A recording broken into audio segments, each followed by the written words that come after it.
And we're live. We're live. Back again. Back again with another one. Hello to everybody in here. This is the match week 19 roundup of the 2020-21 English Premier League season. How's everybody doing today, man? I feel good. You know what I'm saying? What more can I say? I feel great. And I have been feeling great for quite a long time. Quite a long time. You know what I'm saying? Because we keep notching up those wins, man. City keep notching up those wins. But I'm not only here to talk about City, guys. There were 9 other Premier League fixtures to talk about, and we are here to do just that. I will be here alone today. I will be here by myself today because you guys should know the deal already. You know, availability issues and all of that. So look at the time. It's 5 p.m. and I want to do this at my own convenience. You know what I'm saying? I want to just chill, no pressure, and do this. You see what I'm saying? So I'm here alone today, and we'll be alone tomorrow as well for the few midweek fixtures that we have. But what's up to everybody, man? Let's have ourselves a really enjoyable live stream and talk about these Premier League fixtures. So let's do this. Let's talk about these results. Let's start with, let's get off with, let's just start talking about these, you know. Let's not waste time. Let's get into this right away. Wolves 2, West Brom 3. I don't think I predicted West Brom to win this game, but they came out victors. That was West Brom's first win under Sam Allardyce in the Premier League. So big up to West Brom, man. I did underestimate them. The most I actually give him was a draw because, you know, Sam Allardyce had never lost in 8 previous matches against Wolves. So that's why I think that the prediction was a draw. I never expected them to win, but they came out, they played some attractive football, and they pounced on a very, very, very, you know, short-handed Wolverhampton Wanderers who's struggling big time with injuries this season, especially in the center-forward position where they do not have Raul Jimenez. Wolves have not been in good form at all, man. You know what I'm saying? They've been really bad. Wolves have been terrible. Terrible. You want to know how terrible Wolves have been, guys? Let me tell you how terrible Wolves have been. Let's go back to the last few games Wolves have played. Let's go back to as a matter of fact, I'm going to do you one better. Let's go all the way back to the Arsenal game. Arsenal game where Raul Jimenez got injured. Wolves did win that game. They did win that game. They won it in the first half. But since that Raul Jimenez injury, Wolves have not been good. These are the results since Raul Jimenez picked up that injury. Right after that, they lost 4-0 versus Liverpool. They lost 1-0 against Aston Villa. They did beat Chelsea. Keep track of the points. That's 3 points, right? Keep track of the points. They lost to Burnley 2-1. They drew to Tottenham. That's another point. That's 4 points, right? They lost to United. They drew to Wolves. That's 5 points. They did win the FA Cup against Crystal Palace, but they lost to Everton, and then they lost to West Brom. So that's 5 points in 1, 2, 3, 4, 5, 6, 7, 8, 9, about 10 games. No, 9 games. So in 9 games, Wolves have picked up 5 points. I bet a lot of you guys didn't even realize this. Wolves have picked up 5 points in the last 9 games, which is very, very poor. They didn't start the season too badly, but their form have fell off big time since the injury to Raul Jimenez. And they look, they need to get their act together, and they need to do so very, very fast. They're 14th. They got 22 points, no wins in their last 5 games. The form is just, rotten right now. The form is rotten to the core. As for not Crystal Palace, I'm thinking about the City game. As for West Brom, that's a good win. That's a big boost in confidence. They now double figures in points, move from 8 to 11, and that puts them just 5 points behind Burnley, who are the team just outside the relegation zone. With a few more performances like this, West Brom could get out. They could wiggle themselves out of the relegation zone. They picked up some big results this season. The 3-3 against Chelsea, where they should have won. The draws against Liverpool and City. And now they have picked up their second win this season. Could Sam Allardyce save West Bromwich Albion? But in this game, Wolves at home at Molineux 2, West Bromwich Albion 3. The goals in this game came from a Mateus Pereira penalty in the 8th minute, and then Fabio Silva equalized in the 38th minute to score his first Premier League goal from open play. I think he did have a previous goal from a penalty. And then Wolves took the lead through Willy Bally, who had given away that penalty early on in the game. So he made amends. So 2-1 going into the second half. Bam! West Brom came back out and they took the game to Wolves. Sam Allardyce did his thing. Penalty again. Callum Robertson going down once again. Mateus Pereira steps up and send Patricio the other way. And then, I actually, before that, Semi Ajayi, I actually missed a Semi Ajayi goal. But Semi Ajayi did score in the 52nd minute. That was actually the equalizer. And then the Pereira penalty took them 3-2. I watched this game. So if you're thinking I didn't watch it, I watched every single game this week and all of them. With the exception of one game that was playing at the same time, the West Ham game I didn't watch. The West Ham Burnley, I didn't watch that game. But big win, man. Big win for West Brom. What do you guys think? Do you guys think that Sam Allardyce is going to save West Bromwich Albion? Or do you think they are doomed already? It's still early. We only almost halfway through the season. So they have a lot of time. What do you guys think? Could Sam Allardyce take West Bromwich Albion out of the relegation zone and into the promised land where they will play another season in the Premier League come 2021-22? As for Wolves, boy, they won't get relegated in my opinion. Well, we don't know, but from my assessment, they won't get relegated. They have enough quality in the team to survive, but they got to get their act together, man. They definitely got to get their act together. Robert Snodgrass made his debut for West Bromwich Albion. He had a good game. Had a very good game. Kamil Grosicki started. I think that was his first Premier League match. And they put out a good performance. David Button made his first start for about 2 years.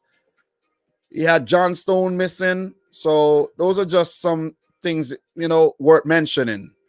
But let me see what you guys are saying in the chat right about now.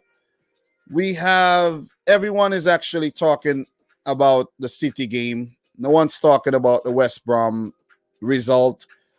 It's all good. But big 3 points to West Brom, though. Big 3 points. This is a roundup. I got to talk about all the games, man. I will get to the City game. I will get to the Liverpool game.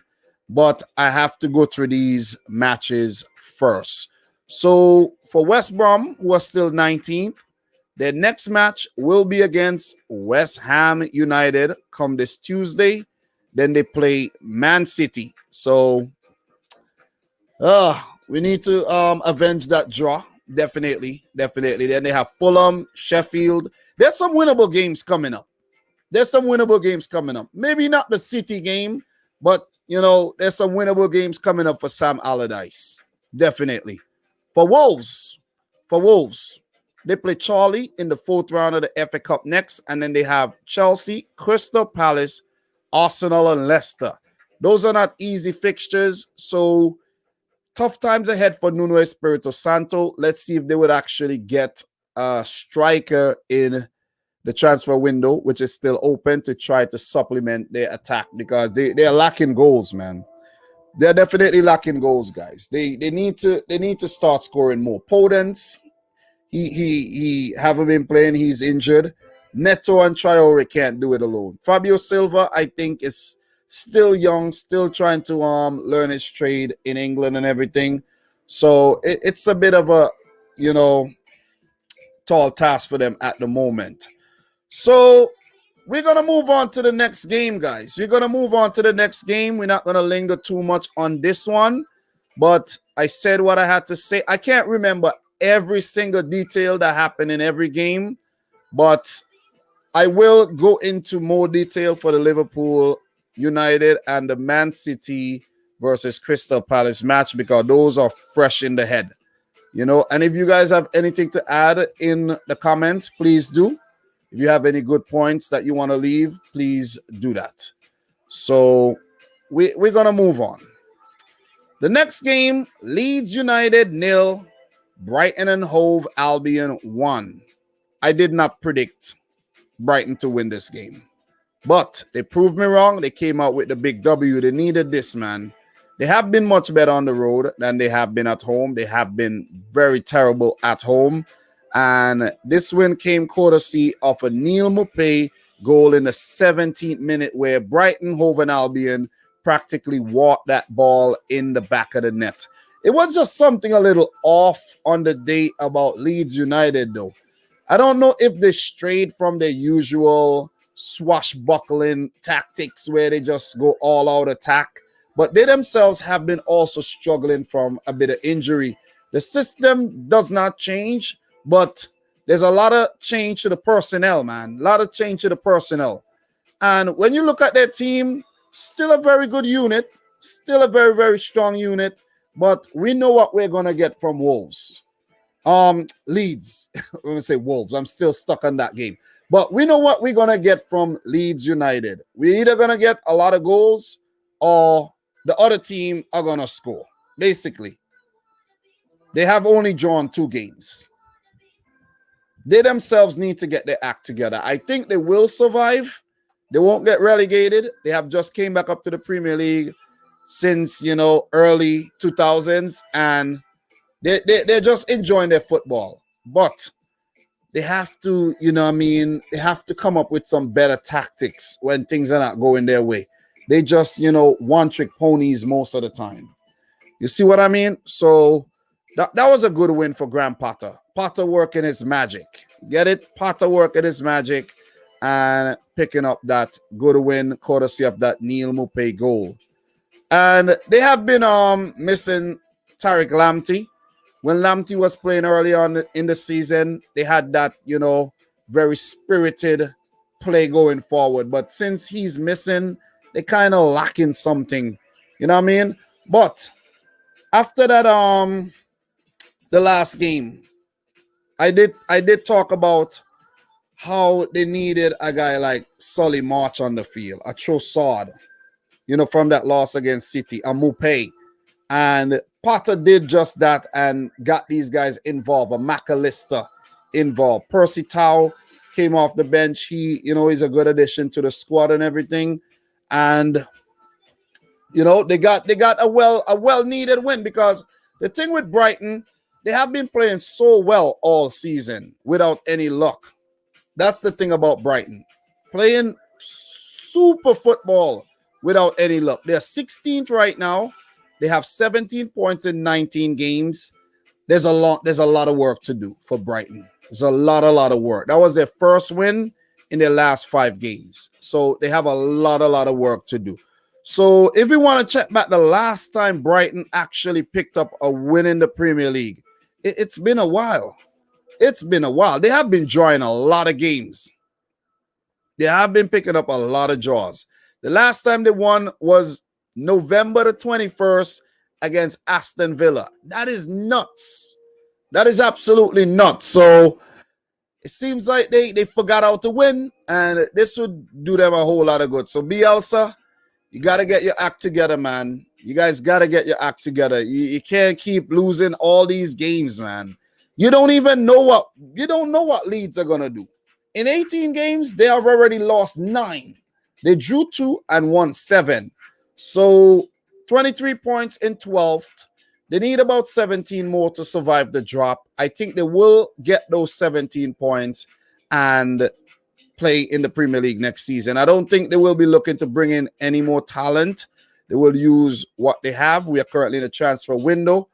And for Brighton, they brought back Percy Tau, which would feel like a new signing. And I don't think they would do much more business either. So good stuff from Brighton and Hove Albion, though. Good stuff. So for them, their next game will be in the FA Cup 4th round against Blackpool. And then they play Fulham. So that's a winnable game. But Fulham has been very solid lately, with the exception of that game against Tottenham. And then they have Tottenham, Liverpool, Burnley. They have some tricky fixtures coming up. So good luck. Good luck to Potter and the boys. For Leeds United, their next game will be against Newcastle. Then they have Leicester, Everton, and Crystal Palace. I don't know what to predict here. These games could go any way because it's Leeds United we're talking about. What are you guys saying in the chat? How's everybody feeling today, man? How's everybody feeling today? We have Madison saying Leeds will stay up. What do you need to rotate the squad more than they are at the moment? I think they're actually rotating the squad a lot. You may not notice it because, each player, could fit in a different, role. They're very versatile players. But the thing is, it's the system, man. The system is the problem. The system is the problem. Not the players. It's just the system. Sometimes you got to be able to adapt to the opponent you're facing on the day. So Thriller is actually saying Leeds could carve you up or they could get carved up. Entertaining nonetheless. Definitely agree with that one. So Arnav Gupta is saying that I think Fulham will go down, but it will be close between Fulham and Brighton. I think Sheffield and West Brom are definitely going down. Thank you very much for that. Dems is saying that Fulham versus Brighton is a key game in the relegation battle. Indeed. These teams need wins. These teams need wins under their belt. So, guys, if you haven't yet, smash the thumbs up button on the video. Make sure you do that. We'll definitely appreciate that. And, hope you're enjoying the live stream. Don't be shy. If you have something to say, leave a comment. I will look in the comment section periodically so I could actually see what you guys are saying. But in order not to lose my train of thought, because I'm doing this all alone and I don't have any time to gather my thoughts, I have to keep the show moving. So I appreciate everybody who turned up today. You saw the thumbnail. You saw, it was only me along with Kevin De Bruyne and, Bruno Fernandes and Salah. And usually there is Ryan LFC with me, but, it's just too bad on a Sunday evening. He has work later and, he has to rest. Let's just put it that way. He has to rest. I'm done with work for the day and I'm free to talk football. I don't have to go and sleep. So here I am. So I appreciate everybody in here. Make sure you stick around. We have some juicy fixtures coming and we will be getting into the nitty-gritty pretty soon. So those are 2 games out the way. 2 games out the way. There's a lot more things I could talk about, but a lot of times it's easier when you have somebody, when you're used to having somebody to bounce off of, it's a lot easier. But, I'll be all right. I will be all right. So let us move on to the next one. So the next game, we have West Ham United 1, Burnley 0.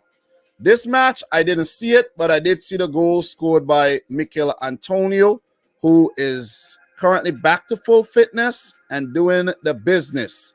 In goal, we have Fabianski. It's always nice when West Ham has Fabianski fit because, when he's out, they seem to struggle. Definitely seem to struggle. Shusek ever so present in the midfield, along with Declan Rice as well. And you had guys like Bowen, Ben Rama, Aaron Cresswell, Kufal. This team is looking solid. They're looking solid, and they have put out some solid performances this season. Burnley, on the other hand, are still struggling. They're still, trying to get their form going. And that's back-to-back losses, one against United and now against West Ham. Narrow losses, but nevertheless, you lose. You know what I'm saying? You can't be like, we almost did it. No, you lost. Narrowly, but still a loss. So they would be kicking themselves. But for West Ham, who have recently sold Sebastian Haller and probably in the market for a striker to supplement their attack to help out Mikel Antonio, who's not really that, a center forward by trade. He is he's a very versatile player who at times have played fullback. But, for the last year or so, he has been in very, very, very good goal scoring form. So definitely big shout outs to Mikel Antonio, and West Ham United are a better team with Mikel Antonio playing. So this was a clash between the two Claret and Blues team, one being Burnley, the other being West Ham. So West Ham coming out victors courtesy of a 9th minute goal scored by Mikel Antonio. And with that goal, they won the game, and West Ham are currently 9th in the table. 2 wins in the last 2 games. They have 2 draws and a loss in their last 5. So not a bad start at all for West Ham. They have 8 wins after 18 with 5 draws and 5 losses. So West Ham look like a team this season that could actually, they could fight for that Europa League place. I know David Moyes would love that. You know what I mean? So big up to Moisey as well, doing his thing.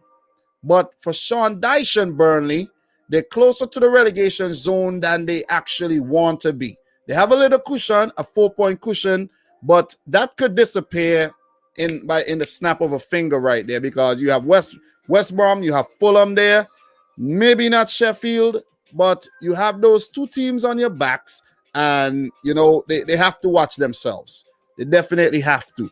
For Burnley, the fixtures are not getting easier. They play Liverpool next. Then they have Villa. Then you got Chelsea. Then you got Man City. That's not an easy next 4 games at all. It is not easy. It ain't easy at all. So who knows? Maybe Burnley could slip back down into the relegation zone. Who knows what they will do in the transfer window? They were recently taken over. Could they actually bring in some talent to help them crawl themselves up the table? Because right about now, they're down at the bottom of the table, mopping floors. You don't want to be, you do not want to be in the basement mopping floors. You want to be on the top floor, up in the suite, eating fruits and getting fanned with giant feathers. That's what you want to, that's where you want to be. That's definitely where you want to be. But, well played, West Ham. Their next game is against West Brom. Then they got Doncaster in the FA Cup. And they would fancy their chances of winning both those games. They have Crystal Palace in a London derby. Then they have Liverpool. That'll be a good one. With Liverpool misfiring right now, if they haven't regained their form by the end of the month, West Ham would actually relish playing them. And that would be a home game for West Ham. And we know that Liverpool have not been that good on the road this season at all. They got Villa, they got Fulham, they got Sheffield. West Ham United could start racking up some serious pace, man. So, guys, what are your thoughts, man? Let me know your thoughts. On West Ham or Burnley right about now. Do you think that they would actually survive the drop? Would Burnley survive the drop? Where you think West Ham will finish at the end of the season? Because right now we are almost halfway through the season, and we could start things are beginning to take shape. Still early, but things are beginning to take shape. You know what I mean? So that's it for that. Nothing else to add for me on my part, because I didn't even watch this game. I didn't watch this game. I chose to watch the other game. So what we're gonna do, we're gonna move right on. We're gonna move right on. If when I'm done the roundup, you guys have anything to add, we can do that. But right about now, I'm just gonna keep the thing going. Fulham 0, Chelsea 1. How unfortunate for Fulham though, because they were actually playing some good football up until Anthony Robinson got a rush of blood to his head and, put in a nasty tackle against Cesar Azpilicueta and got a straight red. He let his team down big time because Fulham was actually robbing Chelsea, man. And the way Chelsea have been playing lately, I knew they would have bounced back. I predicted a Chelsea win. But while watching the game, Chelsea are a rival team. I want them to drop points. And Fulham were looking to take points off Chelsea on the day. But after going down to 10 men, it was just too hard for them to come back, man. It was just difficult. Just on the cusp of halftime, it was just too hard, man. It was just too hard. And going into the second half, 0-0, they tried. They fought hard. I was like, imagine Chelsea have a man advantage and they still struggling to break down this Fulham team. But Mason Mount, who I've been calling out to for a very long time, for him to come good, finally came good. That was a good goal. That was a really, really good goal. And he's just repaying the manager's faith because he is the man. He is their talisman right now because he's playing every single game. Every game he's playing. But I was kind of trying to wrap my mind around how the likes of Pulisic, Giroud, Ziyech could not score against this Fulham team. And this is testament to how good Fulham have been lately. The first several games, they conceded a whole lot of goals. But in the last half of their season here, they have kind of tightened up. They have tightened up big time at the back. And they almost squeezed out a point despite going a man down. You know what I mean? Look good. Cavallero, man. This guy Cavallero, oh, man, this guy is so annoying. This is one of the most annoying footballers to watch on the field. Cavallero, man. Ivan Cavallero. No wonder Wolves sold him to Fulham because this guy's so annoying, man. So annoying. You get these chances, you got to put them away. You got to put them away. As for the other side, man, look. Timo Werner, I don't know what is going on with Timo Werner, but he had a 1v1 situation with the goalkeeper and can't even score. Like, come on. Callum Hudson-Odoi came on, looked good. Tammy Abraham came on. I think he almost scored. And, Fulham tried their hardest. They tried their hardest, but it just wasn't good enough, man. Callum Hudson-Odoi with that, not Callum Hudson, Mason Mount with that goal. That was an exquisite goal. So, congrats to Chelsea. They needed that window. They have been light lately. And they needed that boost in confidence. And you could see from the celebration, Frank Lampard, he was relieved. He looked like a relieved man. You know what I'm saying? Him and Scott Parker used to play for Chelsea back in the day. And coming up against each other as managers, they must have relished the moment. But on the day, not enough parking of the bus could actually keep Chelsea out. Good goal by Mason Mount. Good goal. So with that win for Chelsea, that well-needed win, they go up to 7th. 29 points, 18 matches. Did not fall off the top. That's the thing. Did not fall off the top. So this week we could talk about how, horrible Chelsea have been and how inconsistent they have been performing. But in the blink of an eye, they could be back 3rd or 2nd because all the teams are so close to each other right now. United are top of the table with 37 points. You see what I'm saying? That's only 8 points ahead of Chelsea. They slip up in 2 matches. Chelsea are like right next to them, breathing down their necks. So, you know what I mean? You just got to take it one game at a time, man. That's what it is. So big up to Doug. How you doing, Doug? Big up to everybody in here right about now. Appreciate everybody tuning into the live stream, man. How's everybody feeling? Make sure you smash the thumbs up button. We got 44 people in here. Let's get closer to 50 thumbs up, you know what I mean, in the next 5 minutes. Please consider smashing the thumbs up button. I'm begging you. I will appreciate it. Okay, guys, I'm putting in the work today. You know, made that United Liverpool video and then, you know, bang out that City Crystal Palace video. And I will also be talking about those matches in today's live stream. I've been a bit lazy in 2021 in terms of the video output. I've been going live a lot, but the video output has been a bit low. You know what I mean? But big up to Demo Dre, big up to Nippon Sharma. We have B2K Julian up in here. We got Mini Cute. We got this guy, like your Brighton shirt, Dom. This is not a Brighton shirt. This is an Umbro template from the early 90s. See? Classic stuff. Not a Brighton jersey, but, you know, I appreciate it anyways. Big up to everybody. Giovanni, Leone, everybody, Dems, Roshane Fraser. Big up to everybody, man. Big up. So, look. Big up to Cashew Red as well. Make sure you smash the thumbs up button, guys. Let's get to 50 thumbs up. As for Chelsea, though, let's get back to Chelsea. Let's get back to Chelsea, who are down, you know what I mean, but they're not out. And that's a good way to bounce back here against a fellow London team. Their next match will be a big one, though, against Leicester City, where if they win it, they could close the gap between themselves and Leicester. Or if they lose, Leicester could go, you know what I mean, closer towards the top of the table.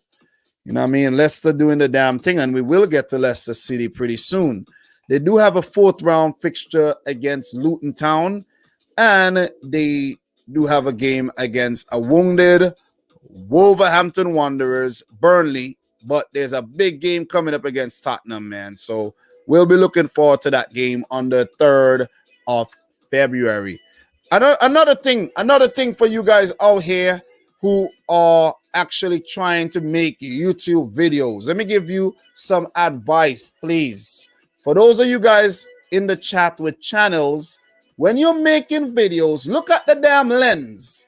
See like how I'm looking at you? If you're using your phone, look at the lens so you could establish eye contact with the viewers so that you could create some type of connection with your viewer, okay? I tuned into somebody's video last night and they're looking over there. I'm like, why are you looking at yourself? You think you're that handsome that you're looking at yourself? You think you're so sexy, huh?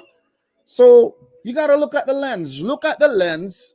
That's a way to establish eye contact with the people that's watching the video. See how I'm looking at you right now? See, I got my eyes on you. I got my eyes on you. But guys, make sure you smash the thumbs up button, okay? Big up everybody in here. Smash the thumbs up button. Let's get closer to 50 thumbs up. So Chelsea, y'all need to get your act together before the Champions League fixtures come around and everything where you play Atleti. That's going to be a tough one. But Lampard, you're under some pressure here. Chelsea have not been this low for a very, very long time after 18 games. So Lampard, I think, is because he is a Chelsea legend, why he has, you know, got some leniency. Is that a word? Leniency? Or I should say Abramovich has been lenient. If that was another manager, they would have got sacked already. Guaranteed sacked already. You see what I'm saying? As for Fulham, though, who were putting together a string of very good performances, picked up a 1-1 draw against Tottenham. That was good. Beat QPR 2-0, drew to Southampton, drew to Newcastle, drew to Fulham, drew to Liverpool.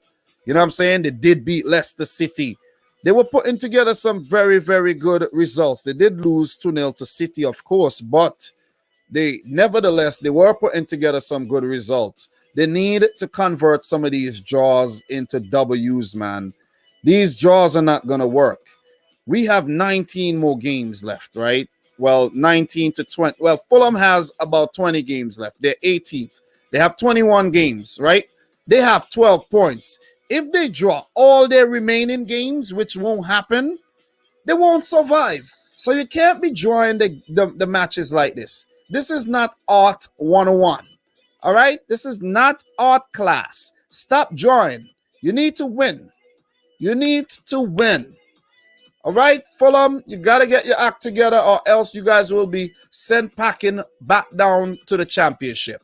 So what are you guys saying about Chelsea? What are your thoughts on Chelsea or Fulham? Giovanni said Fulham need a striker. They do have Alexander Mitrovic, but he is currently injured. And he has been used sparingly since they came to the Premier League. It's like Scott Parker just forgot about Mitrovic. The whole Mitrovic thing ain't working, it seems. So they need to maybe. I don't think they're gonna go in the market for a striker though. That's the thing. I don't think they are. You see, they have a guy by the name of Camara. They have a guy by the name of Camara, man. And this guy is so clumsy. These guys are not productive. And Cavallero, Camara, these guys need to step up or else Fulham will struggle big time. You see what I'm saying? Giovanni is also saying that Liverpool need to sign someone like Chuck Woozy, that Nigerian from Villarreal who can dribble and destroy players. Chuck Woozy is a talented player, but who knows what he will do if he comes to the Premier League. The Premier League is not like La Liga where you may have more time on the ball, than we actually, think. You have a lot of time on the ball in La Liga. You don't in the Premier League. You know what I'm saying? So Roshane Fraser is saying Fulham needs Diego Costa from Atletico Madrid.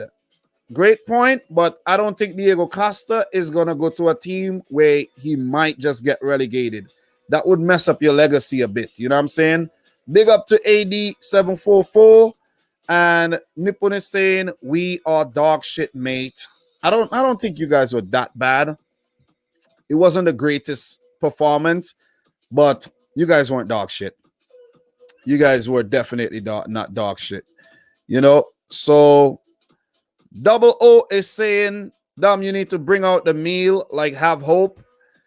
Well, look, I can do that, but the thing is too, right? The thing too is like sometimes like this mic that I have is so sensitive that if I'm eating, you're going to hear all the chewing sounds. And chewing sounds, unless it's a mukbang channel where you expect that, the chewing sounds might not be so pleasing to a lot of people. You know what I'm saying? So, yeah. You know what I mean? But let us get a move on here. Let us get a move on here. For Fulham, did I talk about Fulham's next game? Their next game is against Man United. Not a very good time to play Man United, especially with them being a traveling team. They have been playing some good football on the road, just like they did today against Liverpool. And then they have Burnley in the fourth round of the FA Cup, Brighton, West Brom, Leicester, West Ham. They have some games that they fancy themselves winning. Sheffield United, Palace coming up. Fulham, your destiny is in your own hands. Fulham needs about 4 wins across the next month. And they would be in a very, very good spot right there with about, let's say, about 25 points. If they could be about 25 points by the end of February, they would fancy their chances of actually surviving. But it's going to be very hard. It's going to take a lot of, good performances by the Cottagers if they are to survive the drop this season. So, Scott Parker, get your act together. Frankie Lampard, we all know you need to get your act together as well. You know what I'm saying? Messi was sent off. Ooh, Messi. I actually think I saw something like that, but I wasn't actually watching that game because I had a better game that I was actually watching right now, at the moment, I mean. So, I didn't tune into that what you call it, the Supercopa de España final between Barcelona and Athletic Bilbao. How did that game actually end, though? Let me see something. Barcelona. Let me see something. Did they lose? Did they lose? They actually lost. Oh, my God. Remember when Ernesto Valverde lost the Supercopa de España last year? The one that was held in Saudi Arabia. They sacked him. Why not sack Ronald Koeman? You know what I'm saying? Koeman is flopping hard at Barcelona. I don't think he's going to win the title. So, let's see what happens. Would they give him a summer transfer window? Would they? Didn't he get a summer transfer window? He did, right? He did. Success. Yeah, he did get a summer. But Barcelona ain't got no money. You know what I'm saying? So, whatever. They did bring in a few youngsters as well before the whole, you know what I mean? They did sign some youngsters before everything went haywire. But apart from that, they have been shocking. So the next game we have here, Leicester City 2, Southampton 0. This was a good game. This was a good game to watch. I think Southampton started the game very, very well up until they conceded. That was an exquisite goal by James Maddison, man. Hitting the roof of the net. That was an Aguero-type goal. You know that vintage Aguero goal? You know what I mean? Tight angle, roof of the net. 37th-minute goal set up by Yuri Telemans. Telemans set up both goals as well. The second goal scored by Harvey Barnes. That was an exquisite pass. Harvey Barnes opening up his body, put into the, far right. Guys, I want you to keep an eye on these guys. James Maddison, and I feel it for Leicester City, right? I feel it for Leicester City. I also feel it for Southampton too, because they themselves have lost most of their better players over the years. Van Dijk. Van Dijk. Oh, yeah, Van Dijk. And Maddison won't stay at Leicester forever because he's very good. If he keeps playing like this, he's gonna get bought by a bigger team. Yuri Telemans, for one, he was destined for great things since I saw him as a teenager playing for Anderlecht in the Champions League quite a few years ago. Harvey Barnes, he has improved in front of goal big time. He has 6 goals. Maddison has 5. Those are Yuri Telemans' first assist this season because he has been playing a deeper role. But that kid is talented, man. That Belgian kid is a talent, man. I'm telling you. I think in this game, Southampton, they had their chances. They created their chances. But they were lacking Danny Ings big time, who is down and with a bout of the coronavirus. But Danny Ings, that's the missing piece here. If Danny Ings was in this team, Southampton would have never lost this game. They had their chances. Armstrong, a lot of chances. Smallbone, I could remember he getting his shot saved, so they had their chances. Ryan Bertrand, he could have scored if he lifted that ball some more, but these guys are not accustomed to scoring. Ryan Bertrand hardly scores. Smallbone has no Premier League goals, so Jamie Vardy, I'm surprised Jamie Vardy didn't get on the score sheet. You know what I mean? 7 shots, I think. This is the most shots Jamie Vardy has ever taken in a game without scoring. So it's a weird one. It is a weird one. But Leicester City are looking good this season. They have a lot of players coming back to full fitness, including the likes of Ricardo Pereira and Chagla Soyuncu. That's a very, very good thing for them. That's a good problem to have, whether you want to play Castagna, Pereira, James Justin, and, they have guys like Luke Thomas. Fuchs is out right now, but they have some good problems on their hands right now. You know what I'm saying? And that was a good win. That was a good win. It was nice for them to wrap it up late in the game there. Harvey Barnes, that was an exquisite take, man. You know what I'm saying? So big up to Leicester City. And they're high in the table right now. Right about now, guys, look, Leicester City are third. They're above Liverpool. This is crazy. I can't believe I'm saying this right now, but this is nuts. This is nuts. You see what I mean? Liverpool are actually fourth in the table right now. Liverpool cannot afford to drop points in their next couple games. They can't. We will get to them. We will get to them. I don't want to go down a rabbit hole here. We will get to Liverpool. But big up to everybody in here right about now, man. Definitely appreciate everybody in here. We got 50 plus people in here. Make sure every one of you in here smash the thumbs up button. Why are you guys not liking the video? Why? Please explain to me. It's mind-boggling. You know what I mean? Definitely mind-boggling. So, Southampton and Hasenhüttl knocked off their high horse after beating Liverpool 1-0 by Brendan Rodgers, and Leicester flying high in the Premier League table. After 18 games, they have 35 points. For Southampton, they're 8th. Decent returns this season. They have 29 points. They won't have to worry about relegation whatsoever. And they can just enjoy their football, man. Just play with some freedom, enjoy the football, and, you know, just continuing to turn up year after year in the Premier League. You know, so for Leicester City, their next game, I actually lost the Leicester thing, but their next game is against Chelsea. That's a huge game. That is a huge game. Then they have Brentford in the FA Cup, and then Everton. They have some big games coming up. Leeds United, Fulham, Wolves, Liverpool. They have some big games. Villa, a lot of big games. Arsenal. Oh, my God. Oh, man. Guys, do you think that Leicester City are title contenders this season? Let me know your answer in the chat. As for Southampton, they play their third round game against Shrewsbury come this Tuesday. I think that's the only third round FA Cup game left to be played. That was postponed due to COVID-19. Then they have Arsenal a week later. So they have a whole week to rest.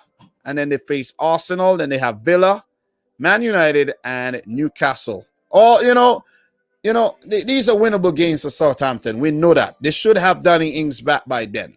And when you have Ings in your team, anything is possible, man. Anything.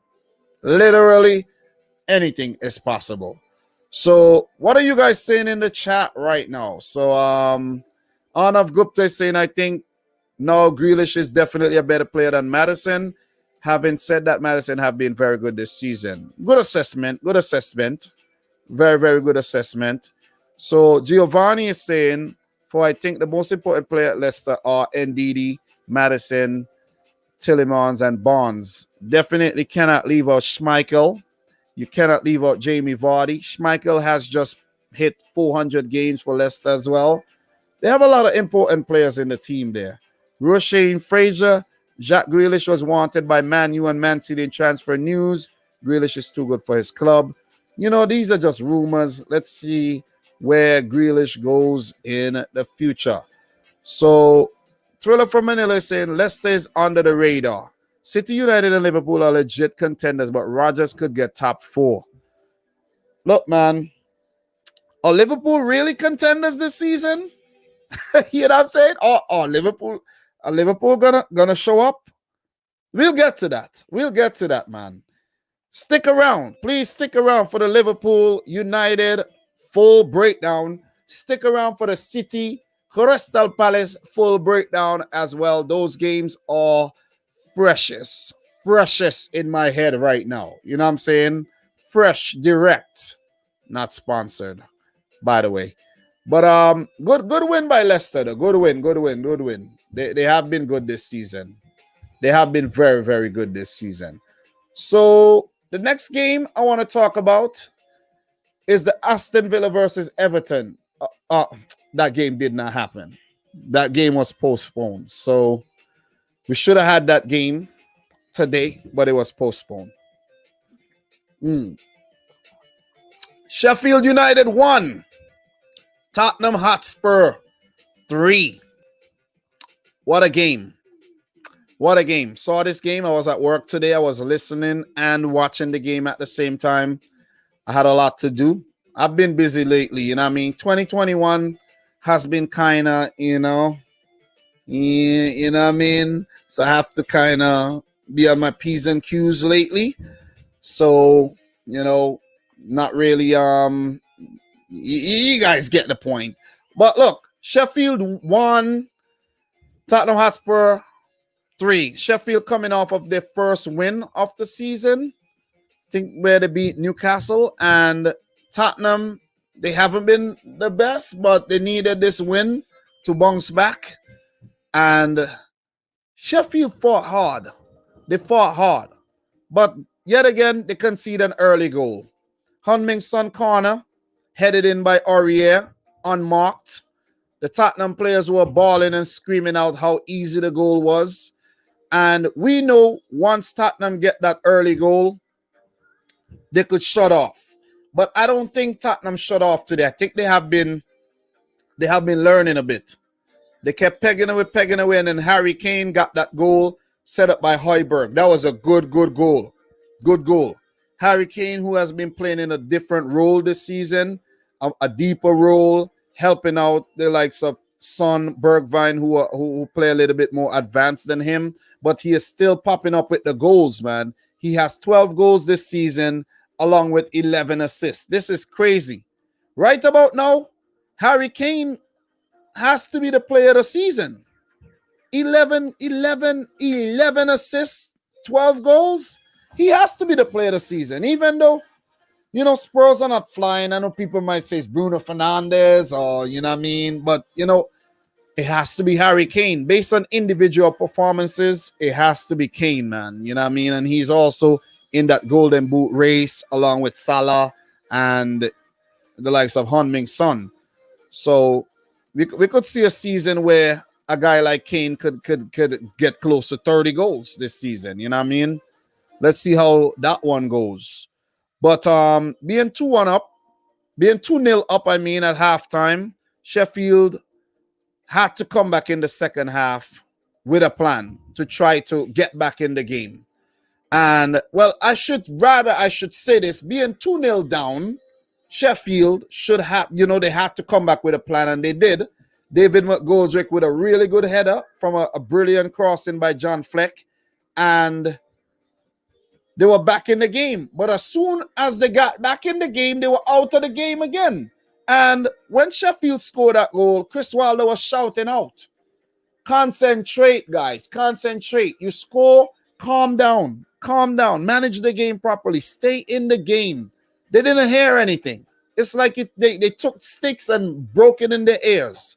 They didn't hear. They were so jubilant, celebrating after getting back in the game. And then 3 minutes later, Ndombele with one of the cheekiest goals this season put Tottenham 2 goals ahead again. So, you know what I mean? Bergwijn with the assist, Ndombele with his 3rd goal this season. He has turned his game around big time.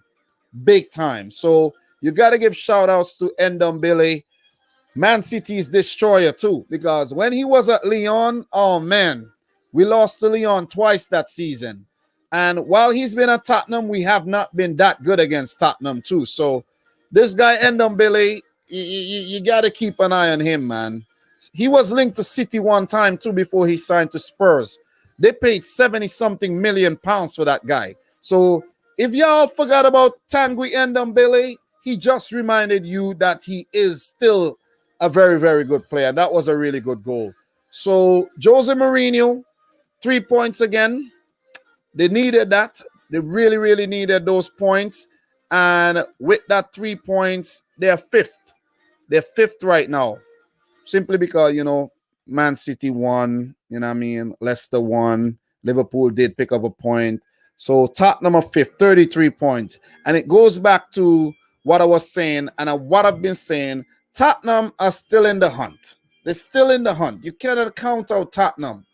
I personally don't think they're going to win the title, but can they win the title? Of course they can. Of course they can. You know what I mean? Right about now, we have about, let's say, 9 teams with 29 points and more. I don't think Southampton would win the title, or West Ham United, nor Everton, but Chelsea, yeah, I don't know. But you never know. That's the thing.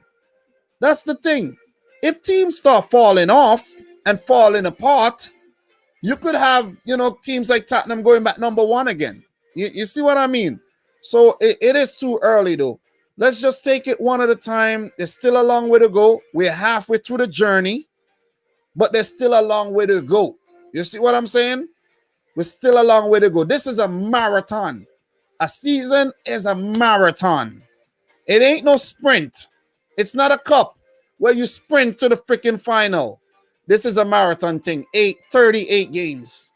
You could have 10 great games. Then you could have 10 terrible games. Then you could have 10 so-so games. And then you could have a great finish to the season. You see what I mean? Or you could have it's a marathon. It's a marathon. You see what I mean? So let's not count Tottenham out just yet.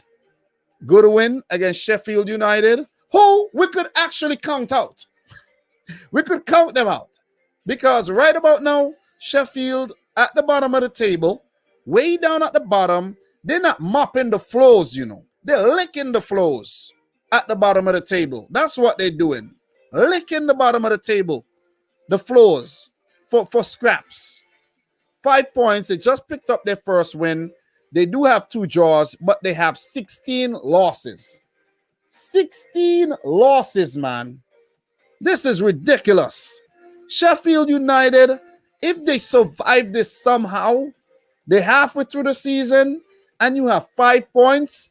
What if they go the next half of the season and only pick up like 7 or 8 points? That would be crazy. That would be a forgettable season for Sheffield, but an unforgettable season for us. We would never forget that. But they're looking like they're out of here, man. They're definitely looking like they're out of here. I feel bad for Chris Wilder every time I see this man, because he got this team when they were in League One, brought them up to the championship and got them promoted. So the people in charge of Sheffield, they can't get rid of Chris Wilder just like that. I know it's a ruthless sport, and a managerial seat could be like a poison chalice and everything. But come on, this man brought you to Premier League heights. You got to give him another shot. You got to stick with him. They got to do a Sean Dyche with Chris Wilder. They tried, but his name is Wilder. He's a wild boy. He spent 20-something million pounds on Ryan Brewster. What do you think's gonna happen after you make decisions like that?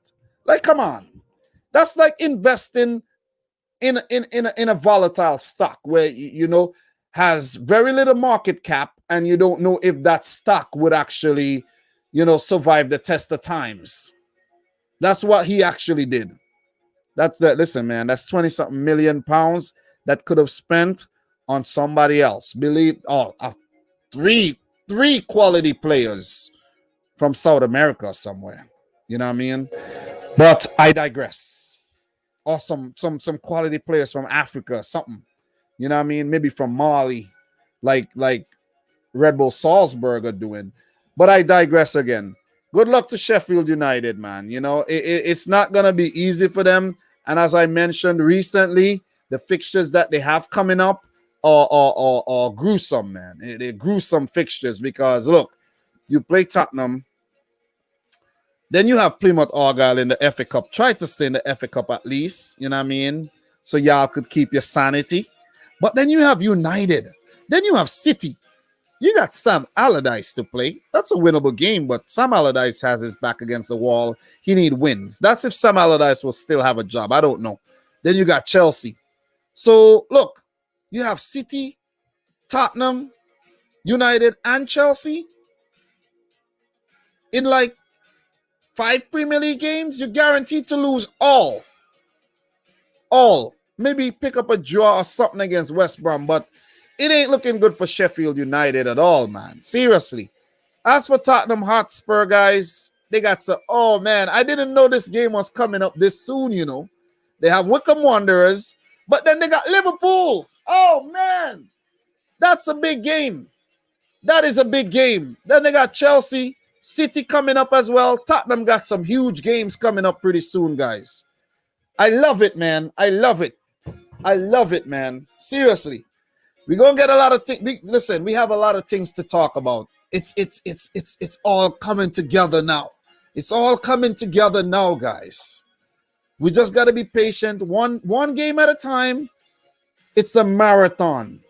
The start of the season was hype. Everybody excited that the football is back. But now, we get 15 games in. Things starting to get a little sluggish. People not really focusing, 20 games, nobody really cares. 21, 22, 23, 24, 25, and then, whoa, we only got 13 games left. Oh my God, let's get serious now. You see what I mean? So, it's a marathon, man. And I think there's a sweet reward at the end of match week 38. You know, what I want to actually look back at the end of the season is all the live streams that we've done, not me, that we have done. And just look back and be like, 38 plus 38, that's what, like 76? But it would be about 65 to 76 live streams, man, on the Premier League. That's a lot of work. So I do appreciate everybody in here right now. We have hit 50 thumbs up. So if you haven't yet liked the video, please smash the thumbs up button. I do appreciate it, man. You know what I mean? Big up to everybody in here. I see we got Malik Anthony Gray saying Timo Werner was a waste of money. Seriously. Octavian. Where's Octavian? He said they could have bought me. Exactly. Sheffield, you could have bought me. I could have been your spokesperson. I could have managed your YouTube channel or something. You could have just given me some of that money. You didn't even need to give me 20-something mil. I didn't even want a mil. Just give me 100 grand. Give me 100 grand. You see what I'm saying? No, you know what? Maybe that's a little too little. Give me 200. Give me 250,000 pounds, and I'll manage your YouTube channel and spice up the thing. You see what I'm saying? You see what I mean? But big up to everybody in here, man. Let us move on to the next game. Good win for Tottenham Hotspur. More positive football for them. Mourinho did bring on Lucas Vinicius off the bench last minute there. I don't know why. But, those guys need a little run out. Like 2-3 minutes. You know what I mean? Mora, 87th minute. Mourinho is weird, though. Mourinho is weird. Sheffield did bring out a guy by the name of Keane Bryan, who used to be a City player. Billy Sharp and Ryan Brewster, to little to no effect. Oliver Burke, you got to start scoring some goals. But whatever, man. Let's just give up on Sheffield United. They will get relegated. I feel bad for Aaron Ramsdale, man. Aaron Ramsdale will be relegated in back-to-back. One for Bournemouth and another, for Sheffield United. I feel bad for you, Aaron Ramsdale, man. Please, somebody, just give Aaron Ramsdale a call. Make sure he's okay at the end of the season. Make sure he's okay right now. You know what I'm saying? He needs his friends to, keep, keep calling him and giving him, consolation and everything, because it's tough. It is tough to be Aaron Ramsdale right about now. What has happened to Gareth Bale, though? Why aren't we seeing Gareth Bale? We all got hyped up over the whole Gareth Bale thing, and Gareth Bale came to the Premier League and has done absolutely nothing. He did score 1 goal, right? But come on, man. We need more Gareth Bale. 4 matches in the Premier League, 1 goal. 6. You know why I haven't seen Gareth Bale? I haven't been watching the Europa League. He has played every Europa League game. That's my problem. And he have an EFL Cup goal. 1 game, 1 goal. And Tottenham are in the final. So we might see Gareth Bale in the final of the EFL Cup, where Tottenham Hotspur meet Man City on April 25th, where we will win that trophy for sure. To be honest, it could go anyway. But what we're going to do right now, we're going to move on to the next fixture. I like how I'm going through these fixtures. I'm here by myself, so I can't really go down no rabbit holes or anything. And you know, you guys are actually helping me out big time by adding some things in the comments. Really, really, really appreciate it, man. So big up to all of you guys in the comments right about now. So what I want you guys to do is, you know what, mini cute, I just actually unbanned you and you still back with the nonsense. This is a warning. Mini cute, stop spamming or I will ban you forever. I will ban every account that you ever comment on this channel with. Once you say it's you, you will get banned. Stop it. Okay? That's the final warning. And we will move on. Guys, you see, these are things we have to deal with. Why do I have mods in the comments and nobody is actually deleting these messages, man? Come on. Come on, guys. Do your damn jobs. Do your freaking jobs. Okay? So, guys, we at a point in the live stream where we have 2 games to talk about. We have been here for 1 hour and I've been doing pretty good. I think I've done a great job so far. You know, pat on my back. Clap, clap. Let's talk. Oh, boy. Liverpool 0. Man United 0. Everybody was hyping this game up. Everybody and their muma and pupa was hyping up this game. But you know who didn't hype this game up too much? Me. I didn't even put out any videos on this game, really. I didn't. I wanted to. I wanted to capitalize on the hype. Combine 11, put out a preview, put out even under 23 combine 11 of both teams, you know. But I said, you know what, man, I wasn't feeling it. Seriously. So I wasn't feeling it. That's why I predicted a draw. I wasn't feeling it. I predicted a draw. I knew this game was ending in a draw. I really knew, I knew it.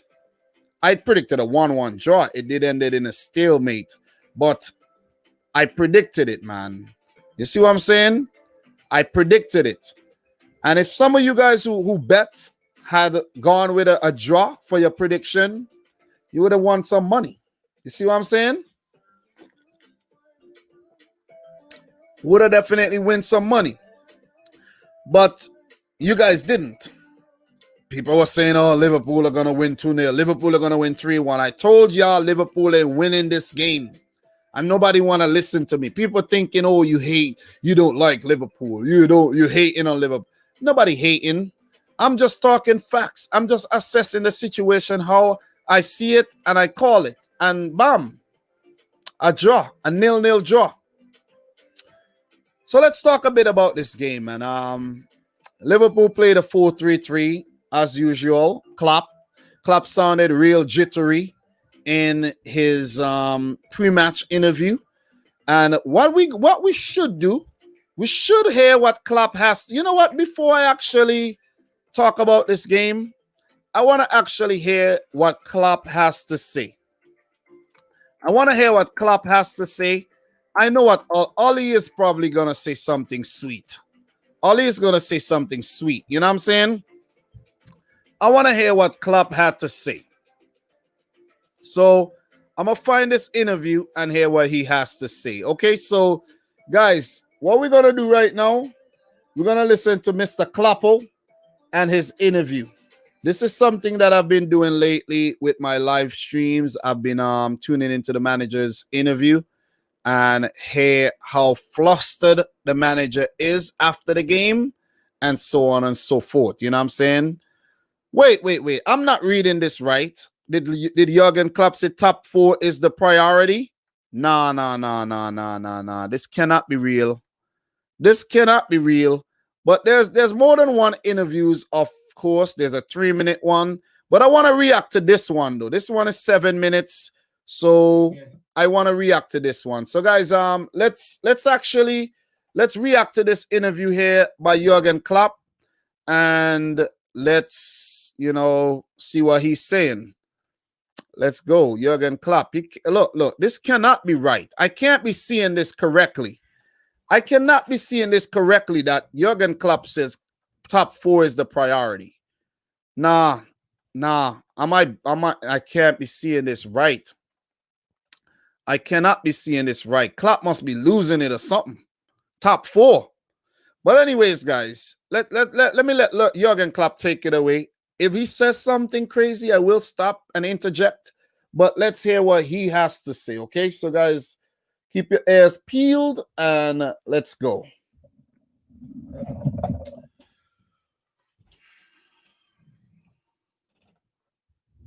Thank you, Matt. Jurgen, on the game tonight, given the state of the opposition, the table, the title race, your performance, is it a point games or 2 points dropped? How do you view that? And we have a point more, so than before the game. I think the performance was good enough to win it, but Klopp, you ain't start that interview off good at all, man. Not at all. Nah. You can't tell me Klopp is satisfied with that point. Klopp basically just said he's satisfied with that point, you know. Klopp just said that he's satisfied with that point, you know. Wow. Anyways, let's get back. Oh, boy.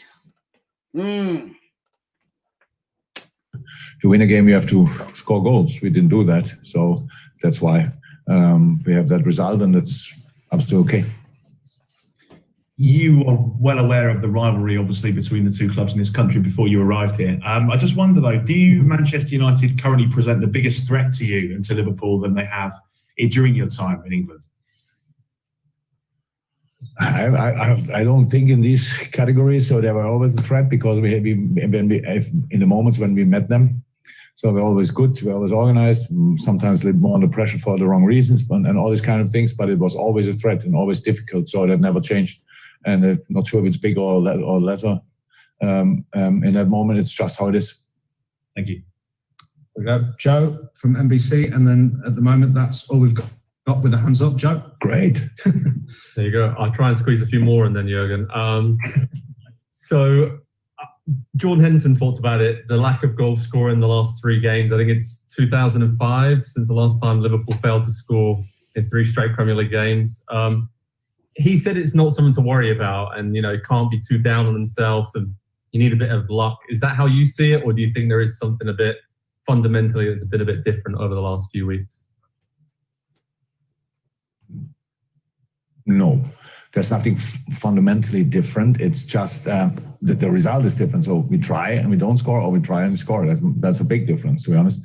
But it's not to worry. No, she's right. We have not to worry about, but we obviously we work on it. It's not that we ignore the fact and just hope that it will be good again.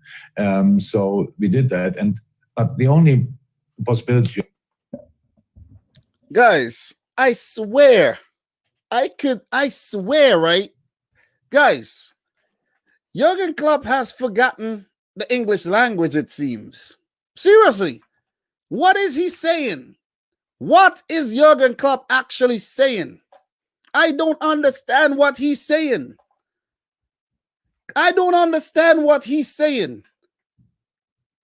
You know, Klopp is speaking in a language right now. This is Klopp's language. Let me explain Klopp's language in very, very easily. Klopp, if you ask Klopp to make a prediction, Klopp is gonna say Liverpool would win, lose, and draw the game. But they're gonna go out there and play the best football. And they could win, lose, or draw. That's how Klopp is talking right now. I don't know. Bro, Klopp don't always sound like this, bro. Klopp don't always sound like this. Klopp said that he was going to attack the title, not defend the title. I'm not hearing anything about attacking no title. I'm not. But let's finish the interview, though. Let's hear what he got to say. Let's hear what he got to say, man, because he's talking a bunch of gibberish right about now. Seriously. You have to score goals, is to create situations and to be ready to fail and do it again. So that's a massive difference between when you are flying, like with speaking, is to score with pretty much each chance you have, because then you deal with the missed chance just better. It's just an information. Oh, worked out. We came through like this. So that's the difference. Nothing else. And I think I saw my team playing tonight, and I saw a really good football team with a clear idea, with super passes, great counter press, great desire to score, and we didn't score. So we will create chances and we will score. But I know now we face Burnley on Thursday. They are not famous for conceding an awful lot of goals. And then a few days later we play again against United. They obviously defend with all they have. So it's not that we just decide from now on we want to score again and now we'll do it. But I see the boys really in the situation, and I will help as much as I can that we can change it as quick as possible. Terrific. We've got Paul Joyce and Dom King, and then anyone else who needs to put a hand up. Paul first.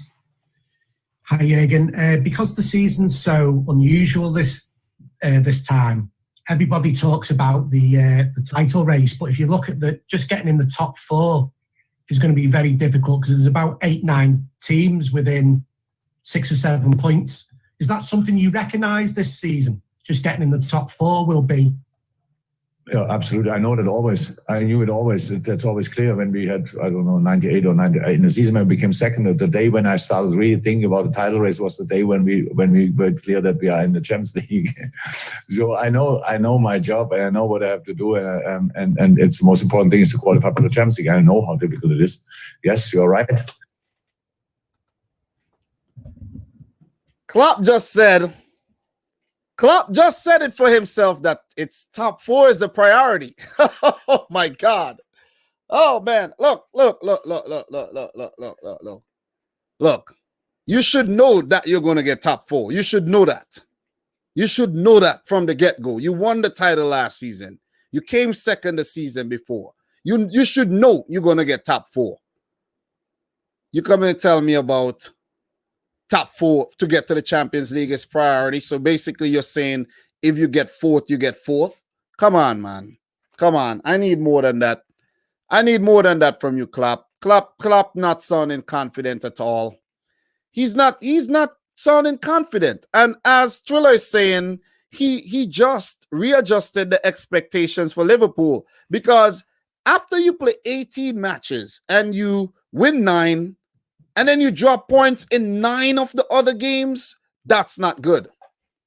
That is not good. And I'm not saying teams around Liverpool don't have similar records, but it ain't good from the defending champion.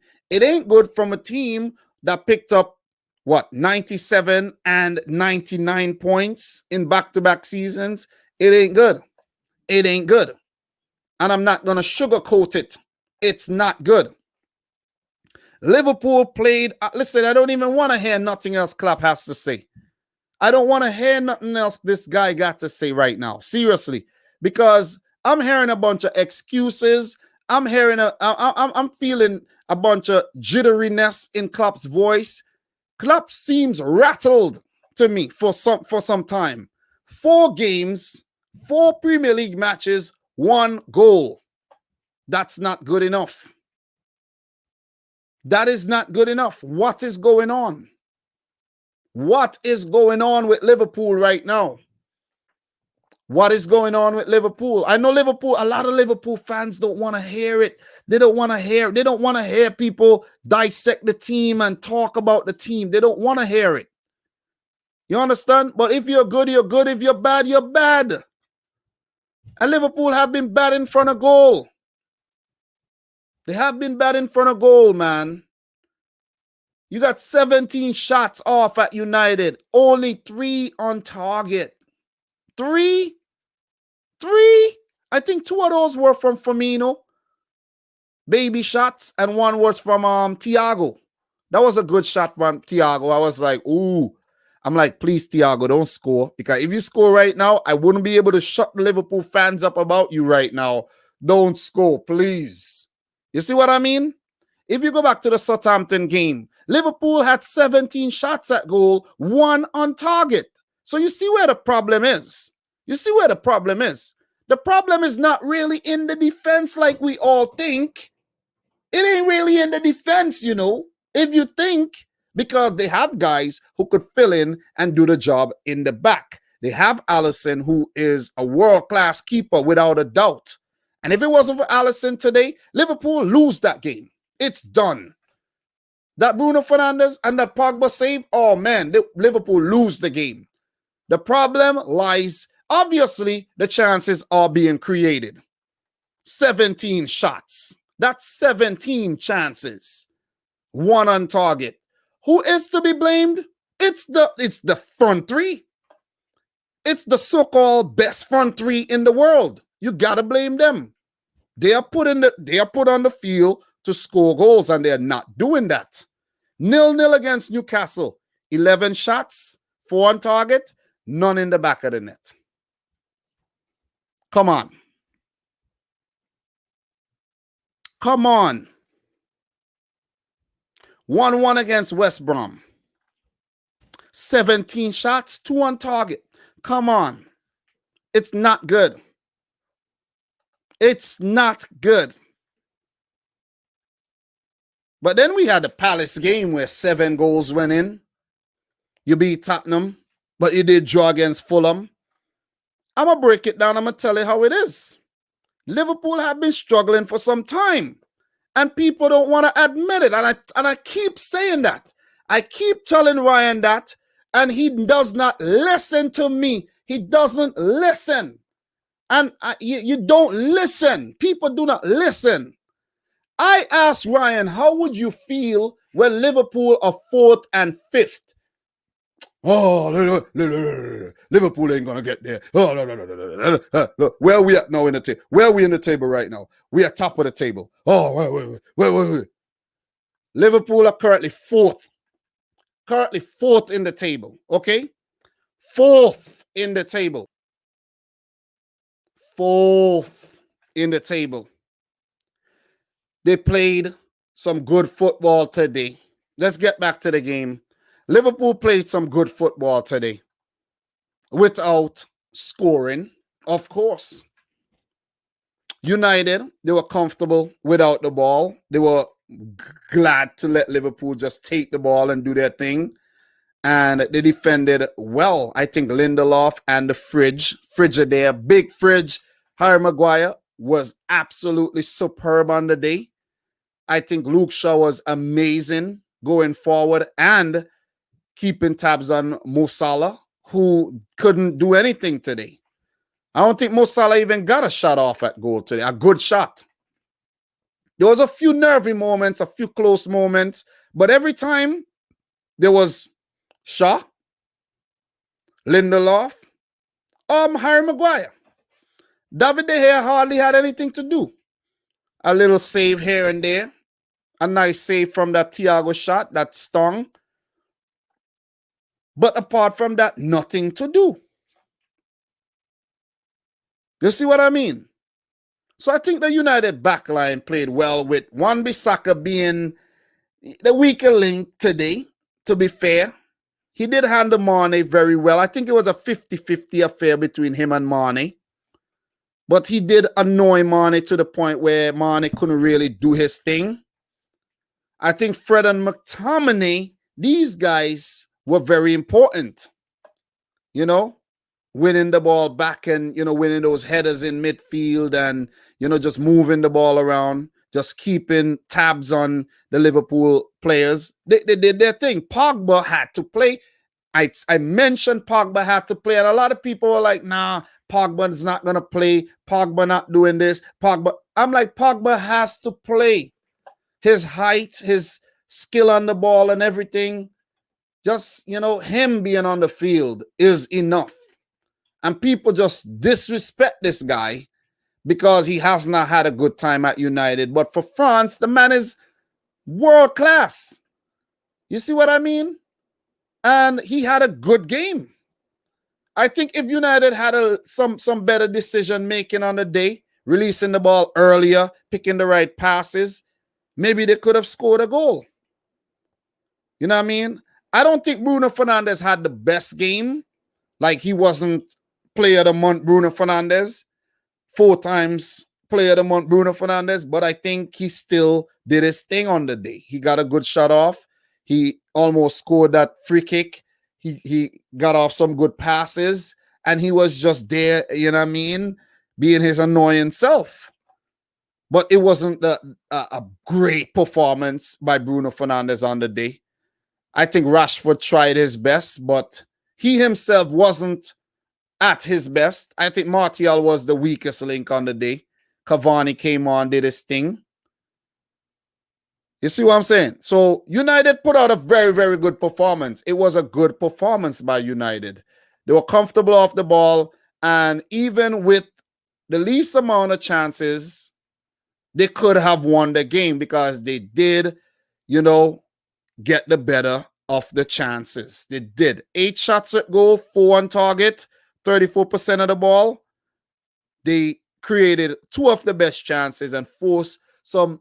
This guy, Alisson, man, I couldn't believe it. I couldn't believe it when he stopped those shots. I'm like,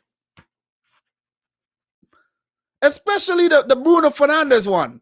But looking back at the Pogba shot, right, that reminded me of when you play FIFA and the goalkeeper pull off a save, but when you look at the replay, you actually hit the ball straight to the keeper and hit him in his face or something. And Alisson did get the ball, like it hit his chest and bounced up in his, like on his chin or something. So he made himself big, stopped that. It could have been disaster for Liverpool. Could have been disaster for Liverpool. So they maintain their unbeaten record, which is stretched to about 68 games at Anfield, having lost since 2017 against a Sam Allardyce Crystal Palace. For United, they did make 2 substitutes. You see, while doing the review, I was trying to remember if they made a third, and they didn't. It was Mason Greenwood and Cavani who came off the bench. And for Liverpool, in terms of their, you know, breaking down how each player did on the day. I know you guys would want to hear what I think about, you know, a Trent Alexander-Arnold on the day, a Thiago, players that Liverpool fans think I actually have a problem with when I don't. I just assess the thing how I see the thing. You see what I mean? I think Alisson was magnificent, man. You know what I mean? Alisson is Liverpool's savior. When Liverpool signed Alisson and Van Dijk, they did the greatest thing they could have ever done. They signed some of the best players in the world. Those 2 signings made Liverpool win the Champions League and win a Premier League. Those signings. Once you have a good goalkeeper and a very good defender, you're going to win things. You're going to win things. I think Fabinho and Henderson did a great job. You guys could go watch back my review video as well if you want a shorter version of the match analysis. I think Fabinho and Henderson did great, being that they are midfielders and not center backs. But when you have these guys at the back there, you know, you're taking something out your midfield. You're taking, you know, those distributions further up the field to a Salah, to a Mane, to a Firmino. Just think about it. You're taking that link-up play that would have sprayed balls over to a Trent Alexander-Arnold or a Robertson, who would move the ball further to create the better chances. Liverpool are creating chances, but they're not great chances. You see what I mean? So when you have Henderson and Fabinho back there, Robertson and Trent now has to do more work because these guys are not center backs. Even though Fabinho does so well at the back there, he is still not a center back. He is a right back. He did play right back at Monaco, and I think for Brazil, but he's not a center back, but he's deputizing very, very well. Henderson as well, but more so Fabinho, who had a great game.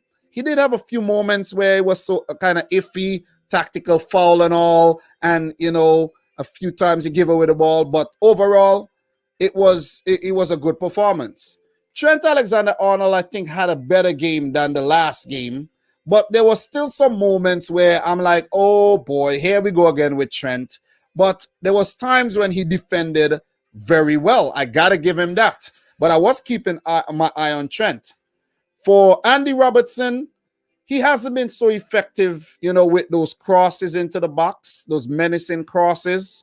And I don't think he was at his best today. He had an okay game, in my opinion. Xherdan Shaqiri was brought into the team for that creativity, and I didn't see much. I didn't see much from Shaqiri to make me say, oh wow, let's talk about Shaqiri here. A lot of Liverpool fans, they got it right, calling for Shaqiri to start this game. But I don't know if he, you know, from this performance that Jurgen Klopp would say, you know what, let's give Shaqiri another go. I don't think so. You know, Thiago, I think, was the man on the day, man. Thiago definitely is Liverpool's focal point now. But Thiago can't do it by himself. He cannot do it by himself. There's a few misplaced passes in between there, lost the ball a few times. Not 38 times, but, you know, a few times. Passed the ball very, very well. But he can't do it alone. Whenever he gets the ball to the front three, they need to deliver. They need an end product. Or else, it doesn't matter what Thiago does. It doesn't matter what he does. It would basically go unseen. Nobody would remember it. Because guess what? The game ended 0-0. Or Liverpool lost the game 1-0 against Southampton. Nobody would. It would be a very forgettable performance because you didn't win. And that's why I keep telling Ryan all the time, when you start winning these games with freaking Thiago, when I see Thiago register a couple assists and a few goals, talk to me then. Talk to me then. But until then, we will talk about Kevin De Bruyne. You see what I'm saying? Sadio Mane, well, I'm not going to skip Wijnaldum, but Wijnaldum had a so-so game today. A lot of time Ronaldo disappear in games. He's there, you don't even know he's there. But you could see the frustration from Wijnaldum today. United frustrated the hell out of Liverpool to the point where a normally cool Gini Wijnaldum was getting annoyed and aggravated at Bruno Fernandes to go off the field when there was a United player on the ground injured, waiting to get some medical attention. If that's the case, the player could take his time and go off the field. And the ironic thing about that moment is that Wijnaldum himself was taken off. You know, so come on, get your act together. Get your act together, Liverpool. You're playing good, but you're not scoring. And that's the same problem I had with City a couple weeks or months ago. We were playing well and not scoring. Last season, the same thing. Have you guys noticed that Liverpool are probably repeating what City did last year? Like how? You have two centre-back, two central midfielders playing centre-back. That's a mistake. I'm going to maintain that. That's a mistake.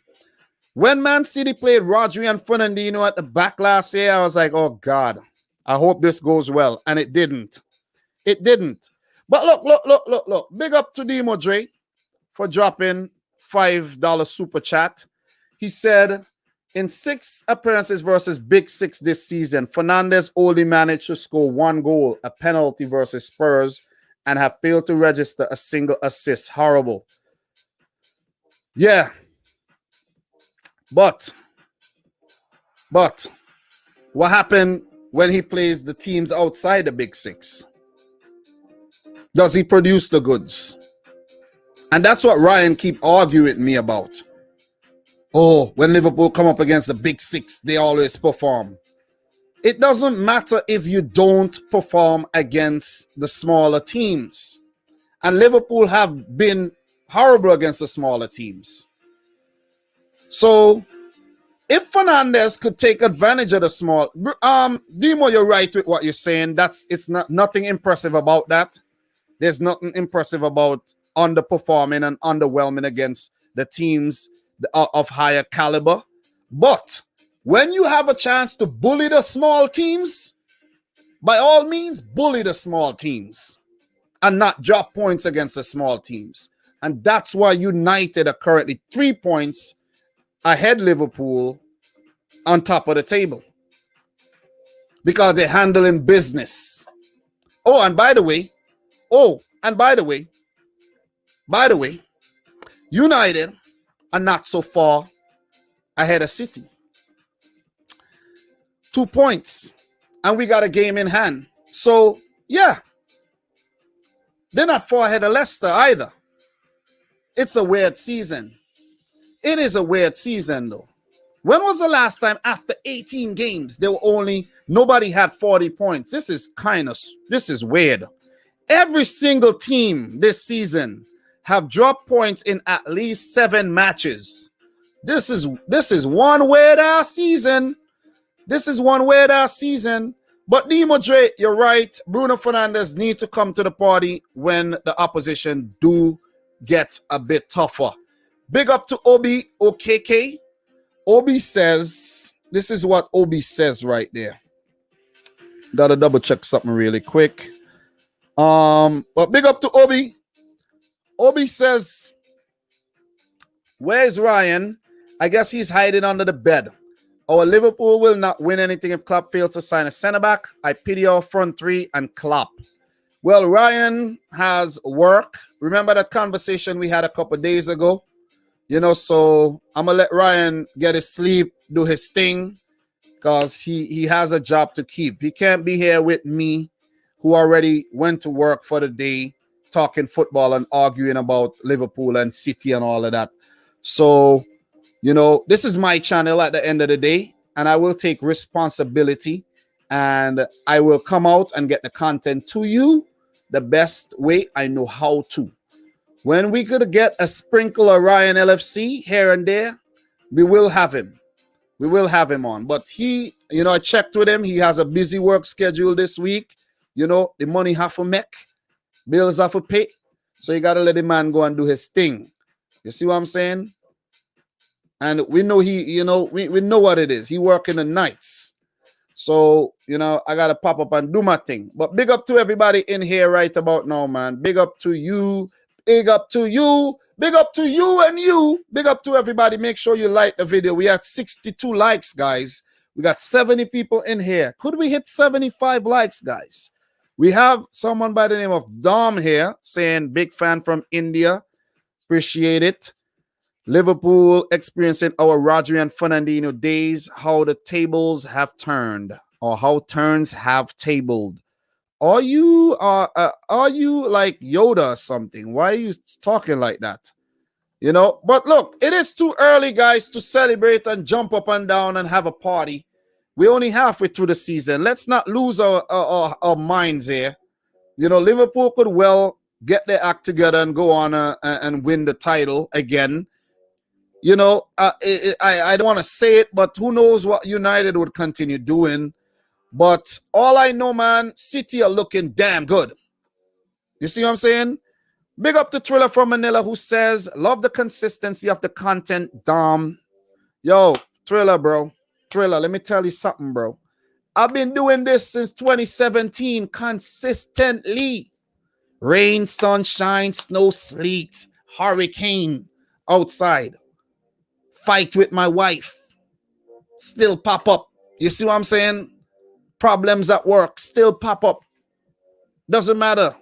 Still pop up. Not feeling well. Losing my voice. Still pop up. It's all about consistency, man. And even though sometimes the numbers may look discouraging to you on the outside, I'm all right. I'm all right, man. You see what I mean? But big up to Jersey Boy as well. He says Liverpool haven't been good enough, bro. City being good. Let's see what happens. So listen, what I want each and every one of you guys to do right now, right? As many of you guys, drop your final thoughts on the Liverpool United 0-0 draw. Anything you have to say, let me know. It was crazy that there weren't no VAR controversy on the day.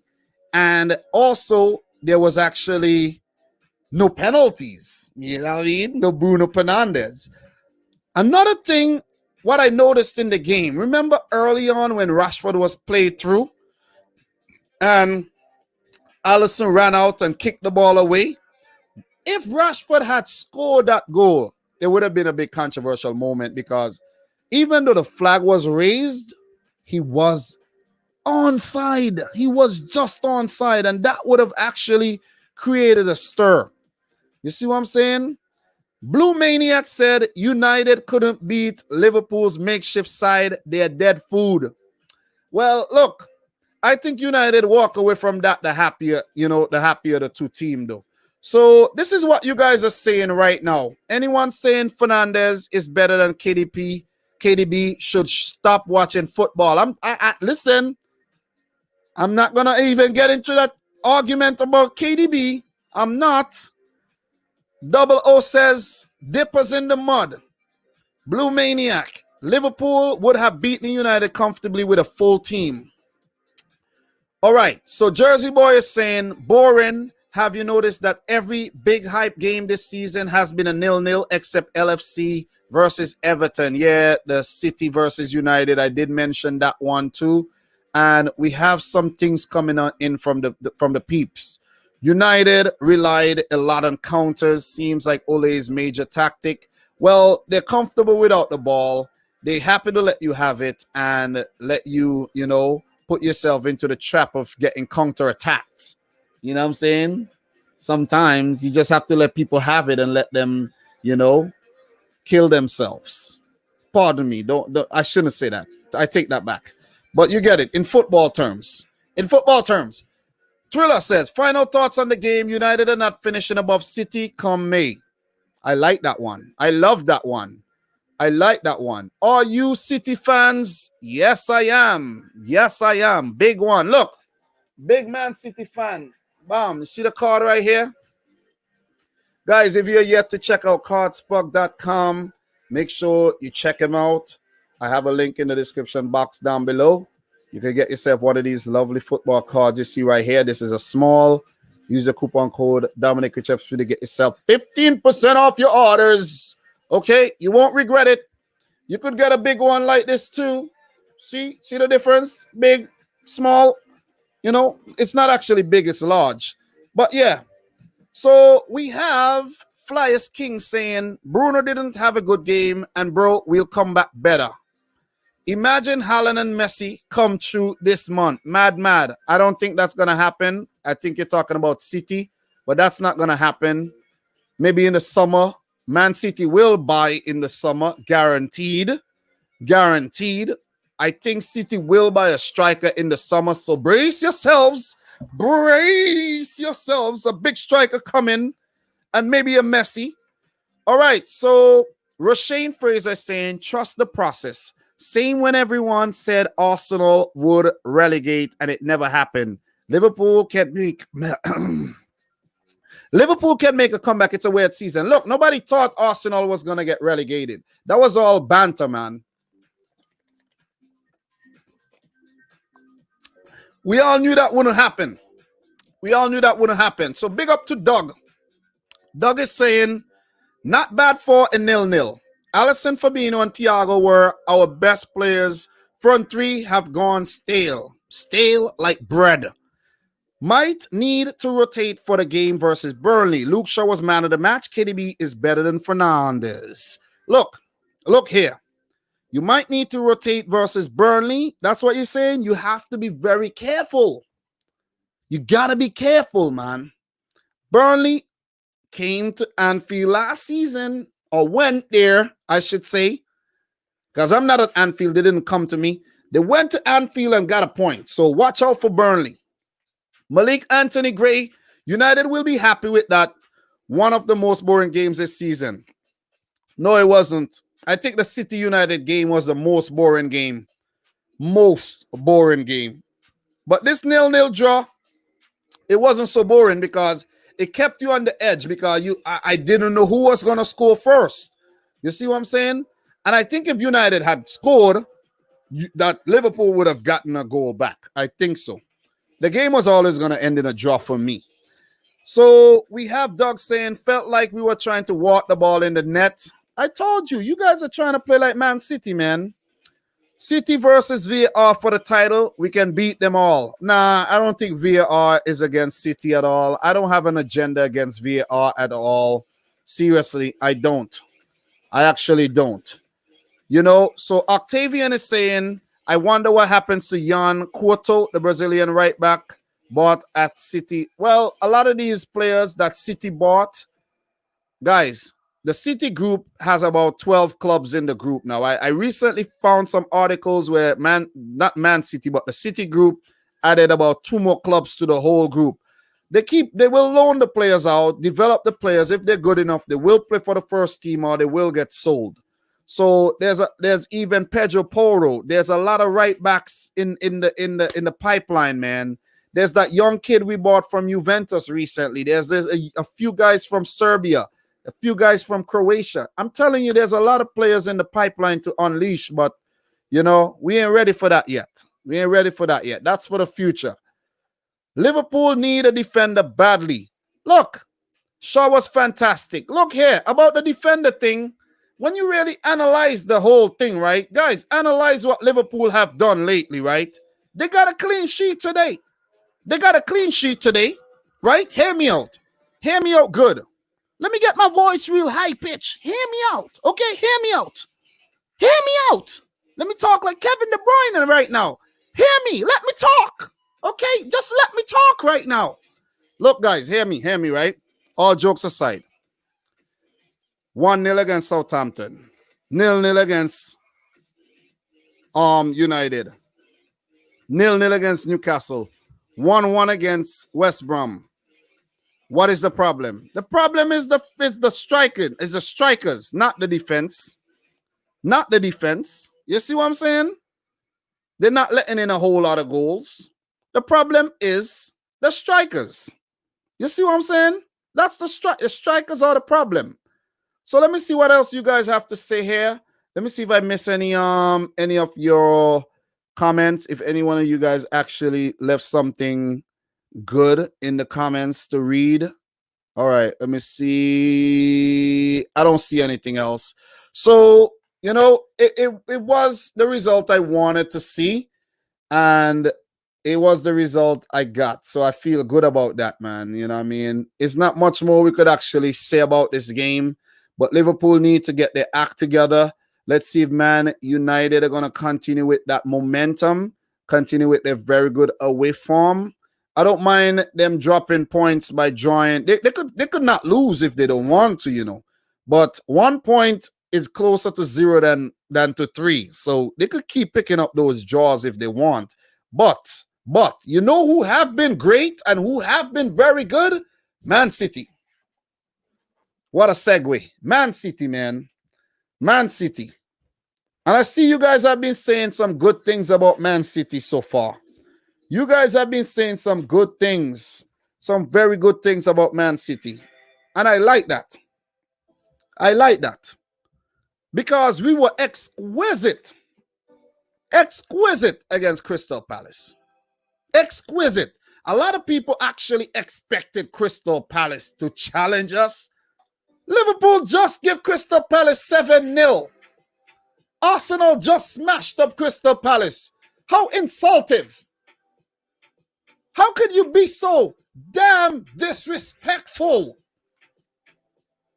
How could you be so disrespectful to City? Shame on you. If you are someone who actually thought Crystal Palace could get something out of this, man, you are wrong. You are wrong. Ain't happening. Couldn't happen. And they got battered. They got battered. 4-0. That was one enjoyable game. If you watched the United Liverpool and you felt bored, you should have watched the Crystal. You should have just stuck around till 2:15 p.m. my time, Eastern time, New York time, East Coast, USA time, and you should have watched the City versus Crystal Palace game, because that was some exquisite finishing on the day. That was some good finishing on the day. I was truly entertained. Were you not entertained, viewers? Because I was. I was entertained. 4-0, man. 4-0. And I can't believe John Stones got a brace. This guy, John Stones, man, he just make everybody look like idiots right now. Because people were talking so much smack. Even myself, get rid of Otamendi and Stones by all means. I don't want Stones at the club at all. Get rid of Stones, man. Throw Stones in a deal and get freaking somebody from Everton. Send him back to Everton or something. You know what I mean? Get rid of Stones, man. And this guy has made a complete 360 on his form, man. This guy has made a complete turnaround, which is nuts. A complete turnaround. John Stones is like that kid in school who would always fail. He failing. John Stones is that kid in school that failed the first term or the first semester and come back for the last semester, the last term, and just top of the class. Top of the class. You know what I'm saying? You see what I mean? I'm impressed. This guy is defending like he's basically playing against school kids. Seriously. And like he's like, yeah, whatever. Yeah, whatever. I got this. Yeah, I got this. Just his swagger on the ball and everything, man. John Stones, could we all believe? I can't believe this. I'm still in shock right now. John Stones, you know. We're talking about John Stones where we were calling for this man's neck. We were calling for this man to get the guillotine, man. The big chop him, get rid of him, out the squad. Mendy, John Stones, Otamendi, even Zinchenko, they gotta go. They gotta go. But I don't know, man. I don't know what happened. I really don't know what happened, man. This man has got a new lease on life. You know what I'm saying? I don't know. Please, I need to get in contact with John Stones and find out what happened. Because whatever he's having, I want some. I want some, man. I need to turn my life around, baby. Seriously, this guy is so good right now. And alongside Ruben Diaz, who everybody, all the hating us rival fans. Oh, who is Ruben Diaz? He's a flop. He's gonna flop. He is not gonna be anything good. And look at this. In 15 games, I think it's in 15 games that Stones have played, we won about 14, which is crazy in all competitions, by the way. This man went from putting out these good defensive performances to scoring a brace on the day. Do you guys believe that Stones scored a brace? Stones, you know. Stones. First goal, wicked header. Listen, I need some silence here right now. I need some silence. Let us talk about this guy by the name of Kevin De Bruyne. And I wish Ryan was in here right about now. I wish he was there to take this heat right now.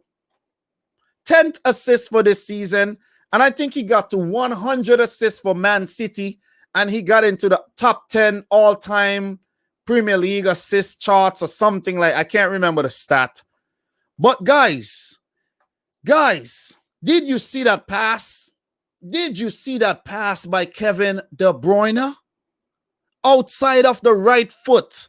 The ball curling. If you kick the ball with the outside of your right foot, you know, from that angle, and the ball is curling into the net, it's curling towards the goal. Anybody there, listen, even my little son could have headed that ball in. How delicious it was. That was so delicious. Delectable. Mouth-watering delivery. And Ryan want to come tell me about no Thiago? Bro, these guys are both very good passers. But Kevin De Bruyne, when it comes to the end product, when it comes to putting it on a platter, putting it on a platter, this man, right about now, second to none. Second to none right now. Second to none right now. Not even Messi putting balls on a platter like this right now. Nobody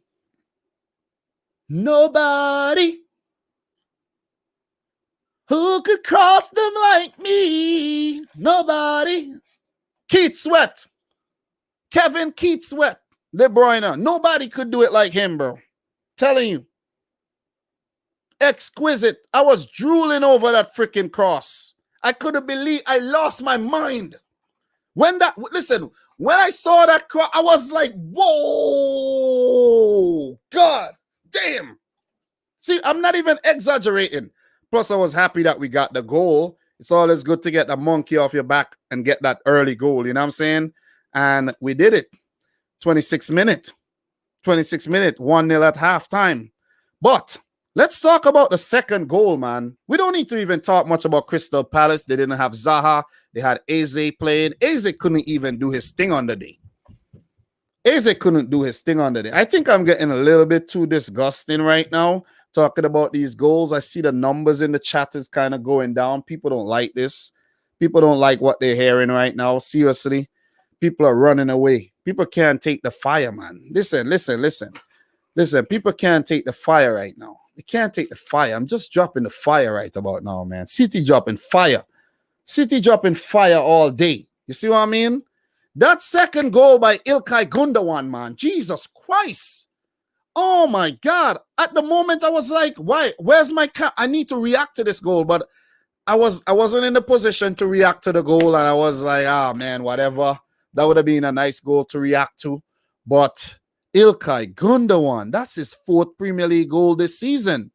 And he had about 5 in the last 55 before that. That was an exquisite goal. This is what I've been called. Guys, am I lying here? This is what I've been calling out for all season. Taking shots from distance, man. Take the shots from distance. Send the balls into the box. Give yourself a chance and stop trying to walk the ball in the back of the net. Sometimes you could do that, but mix it up, man. Mix it up. You see what I'm saying? Do like a bartender and mix the thing. You see what I'm saying? Intoxicating. What a freaking goal, man. Guaita, you have pulled off some good saves this season, but that was unstoppable. Ilkay Gundogan, I used to talk some shit about you two, I must admit, because you had some so-so games, man. You must have been so-so if for the last 55 games you only scored like 5, and now you have 4 this season. Like, this guy is class. We know this, but he was just not performing. He was just average.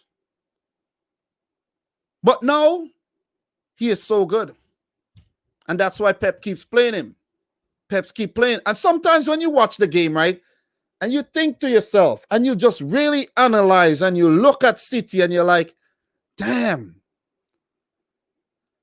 these guys really have Ilkay Gundogan playing, you know. This guy's good. On the low, this guy's really good.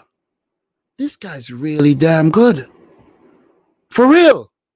Like, damn. You see what I'm saying? And he showed his class on the day. John Stones with the 3rd goal. 12 minutes later. What a wicked delivery. Ruben Diaz with the header. It would have been nice if Diaz scored a header. Wicked header saved by the keeper or whoever, whatever it was. I think it was a save by the keeper. And who is Johnny on the spot? Who is Johnny on the spot? Johnny Stones. Johnny Stones. Yeah, guys, I know that was kind of witty. John Stones. Left-footed shot into the back of the net. And it's a goal. It's a brace. John Stones on a hat-trick. You know what would have been crazy? What would have been crazy is if we were 4-0 up and we got a penalty or something and they allow John Stones to take it and he score a hat-trick. That would have been crazy. Those were his first 2 goals for City. 5 years, 2 goals in the Premier League. And they came today. Wicked. And listen, man, Raheem Sterling, forget about what I said about you in the last game. Forget about what I said about Sterling in the last game, though, because that free kick, it just absolved you of all your sins. Maybe not the Leon sin. You would never get forgiven for that one. But that was a wicked free kick, man. That was his first ever direct free kick goal for City as well, to score his 5th goal this season. Crystal Palace destroyed. Roy Hodgson, sometimes I want to feel bad for you, but you can't be feeling bad for people out here, man. You can't be feeling bad for people out here. Listen, man, just keep the foot on their necks. Keep your foot on their necks and keep it moving, man. Seriously, we're just stepping on necks. That's what, listen, just make a path for me. Make a path with just necks. I just want to step on necks. That's it. Got to be ruthless out here. Can't be sorrying for people. Seriously. You can't. You can't, man. You can't. But that's a big win for Man City, though. Big, big win. Big, big win for City. 4-0. And with that win, what's most important about that win, we go 2nd in the table. For Crystal Palace, still outside the top 10, they're 13th. They have 23 points, and they have to start winning games. They have some very kind fixtures coming up, which would be very, very encouraging for them. They have West Ham in the London Derby. They have Wolves. They have Newcastle. They have Leeds United. They have Burnley. They have Brighton. They have Fulham. Very, very kind fixtures where Palace could pick up a few wins and a few draws, get closer to that 40-point mark, and breathe easy for the rest of the season until May. You see what I'm saying? But for Man City, we have to keep being relentless, okay? Or unrelenting. If you want to put, play up with the words a little, with your little wordplay, we got to keep our foot on their necks, man. We got to be ruthless. I love it. I love it. I absolutely love the performance on the day, man. We have been so good. 8 wins on a trot in all competitions. And before the 8 wins, it was 2 draws against United and West Brom. And then before that, we were winning things. We won against Marseille. We beat Fulham. We drew to Porto. We beat Burnley. We beat Olympiacos. And then there was a Tottenham game. We have been very good this season. Very, very good. Very, very. Listen, man. I know it's been a weird season, but I'm satisfied with the way we pull things back. Not satisfied overall with all the draws and stuff, but the way we pull things back and we have been playing, we caught everyone by surprise, man. When there's people who are saying, City ain't winning nothing this season, what are you saying now? Talk to me now. Talk to me. Everybody has City on their radar right now. Oh, you're talking up United. Oh, you ain't see City right there with a game in hand. As I said, we win all the games in hand. And at 19 games, we will be on top of the league halfway through the season. And we just got to keep pushing. Just got to keep pushing. As Pep said, 1 game at a time. That's what I've been saying all season. Pep said he don't care about none of that. All he's focused on is Aston Villa.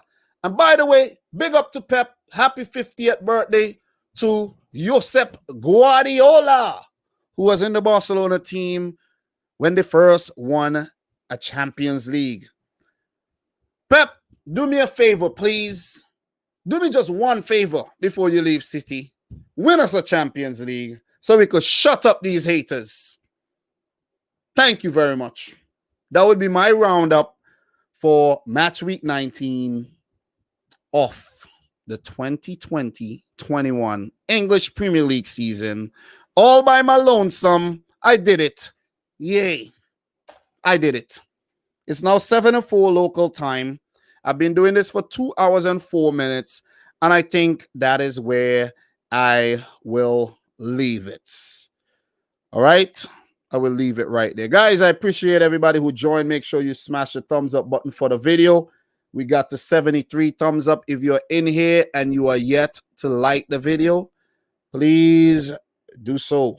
And this is the first time I'm wearing this jersey, by the way. So I pulled this jersey out just for today's live stream. You know what I mean? So, yeah. So Thriller is asking, is the Villa game going ahead or Villa still self-isolate? Yeah, the Villa game will go ahead. As far as I know, the Villa game will still go ahead. And City will be playing Villa this Wednesday. Naz Kabir, how are you, bro? How are you? How are you doing? It's about the complete existence. And in that case, Man City have massively underachieved. I don't know what you're talking about. I don't know if you're talking. I don't know what you're talking about, Naz. You're my boy, but you lost me there, bro. You lost me there. You lost me there, bro. Brighton jersey. Yeah, this is not a Brighton jersey, but yeah, guys. So look, man, I'm gonna go chill out a bit, and since I gotta go take a shower and relax a bit, man. I don't know what I'll do, if I'll do some gaming. I don't know. This is Sunday. I'm gonna just relax, man. Just go upstairs and relax with the peeps. All right. I have to come back tomorrow again to do this. So I'm going to look forward to seeing you guys again and talking with you guys again.